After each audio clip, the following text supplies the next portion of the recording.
ആദ്യം എങ്ങനെ pad hold ചെയ്യുന്നതെന്ന് നോക്കാം. നിങ്ങളുടെ കൈയിനെ ഇത്തരത്തിൽ ഈ ഒരു ഗ്യാപ്പ് അല്ലെങ്കിൽ ഇവിടെ ഒരു കുഴി വരുന്ന രീതിയിലാണ് പാഡ് വെക്കേണ്ടത്. ഇപ്പം ഞാൻ ഇതിൽ എൻ്റെ ഫിംഗറിനെ കയറ്റിയിട്ട് ഫ്ലാറ്റാക്കി വെക്കരുത്.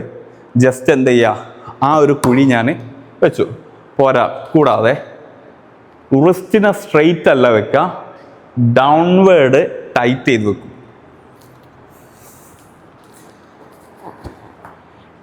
ഇത്തരത്തിലാണ് പാഡ് ഹോൾഡ് ചെയ്യുക.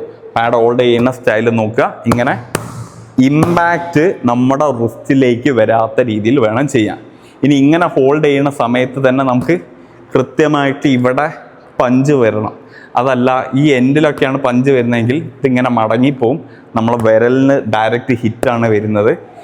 ചെറിയ രീതിയിലുള്ള അല്ലെങ്കിൽ കൃത്യമായിട്ട് നമ്മളത് ഡയറക്റ്റ് ചെയ്തിട്ടില്ലെങ്കിൽ വെച്ചിട്ടില്ലെങ്കിൽ നമ്മുടെ കൈ ഇഞ്ചുറി വരാനുള്ള ചാൻസ് 90% കൂടുതലാണ്. നമ്മളെ ഈ വിരൽ ചെറിയ ഡാമേജ് പൊട്ടിപ്പോവുക, അതായത് ഫിംഗറിൻ്റെ അറ്റത്തൊക്കെ കിട്ടിക്കഴിഞ്ഞാൽ വിരലിങ്ങനെ മടങ്ങിപ്പോവും. പാഡ് യൂസ് ചെയ്യുന്ന പാഡിൻ്റെ ക്വാളിറ്റിന് ഇത് ഡിപ്പെൻഡ് ചെയ്തിരിക്കും.